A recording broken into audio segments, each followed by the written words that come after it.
राधे राधे, जय श्री कृष्ण। आप सभी भाई बहन को साल के पहले दिन की हार्दिक शुभकामनाएं। आपका यह साल मंगलमय हो। आपकी जो भी मनोकामना है, आपकी सभी मनोकामना पूरी हो। यह साल खुशियों से आपका बीते और आपके ऊपर जो भी समस्या परेशानी अगले वर्ष आया है वो इस वर्ष ना आए और इस वर्ष आपका जीवन हमेशा मंगलमय बना रहे, यही मेरी तरफ से कामना है। ये दोस्तों, आज इस पावन अवसर पे प्रदोष का दिन पड़ रहा है। गुरुवार के प्रदोष का बहुत ही विशेष महत्व होता है। गुरुवार के प्रदोष करने से घर में सुख शांति, माता लक्ष्मी की कृपा होती है।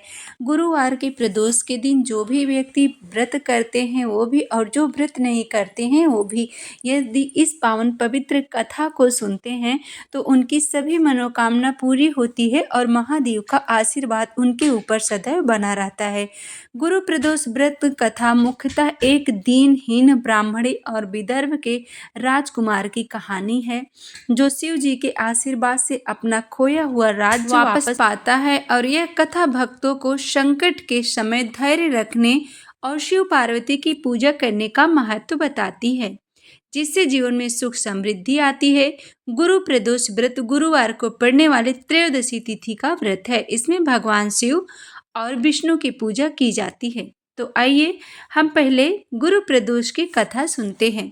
कथा सुनने से पहले आप कमेंट में ओम नमः शिवाय या नमः शिवाय जरूर लिखें। एक समय की बात है, एक दीनहीन ब्राह्मणी अपने पुत्र के साथ रहती थी और भिक्षा मांगकर जीवन यापन करती थी। एक दिन उसे एक घायल राजकुमार मिला जो अपने शत्रुओं से पराजित होकर भटक रहा था। ब्रह्माणी दया करके उसे अपने घर ले आई। राजकुमार और ब्रह्माणी के पुत्र की मित्रता हो गई। एक दिन गंधर्व कन्या अंशुमति ने राजकुमार को देखा और उस पर मोहित हो गई। उसने अपने माता पिता से विवाह की बात कही और शिव जी के सपने में आदेश से उनका विवाह हो गया।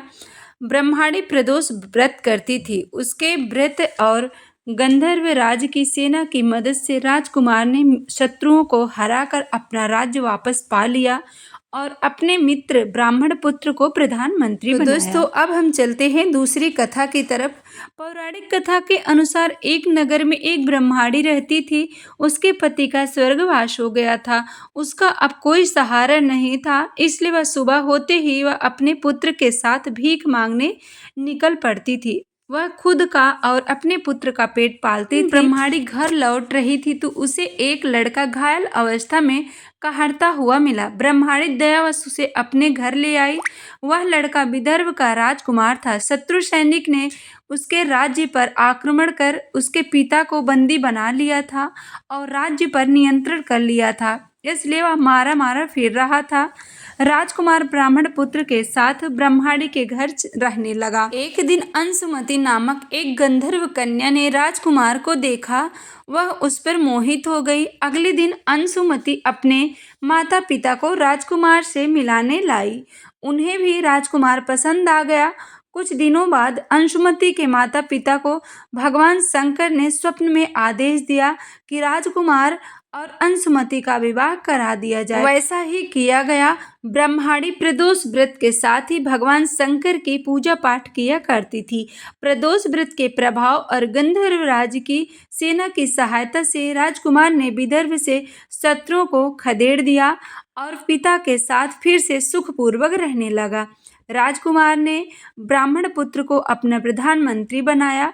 मान्यता है कि जैसे ब्रह्माणी के प्रदोष व्रत के प्रभाव से दिन बदले, वैसे ही भगवान शंकर अपने भक्तों का दिन फेरते हैं। प्रदोष व्रत करने से सभी मनोकामना पूरी होती है और इस व्रत कथा को जो भी पढ़ता है, दूसरे को सुनाता है, महादेव उसकी सभी मनोकामना को पूरी कर देते हैं।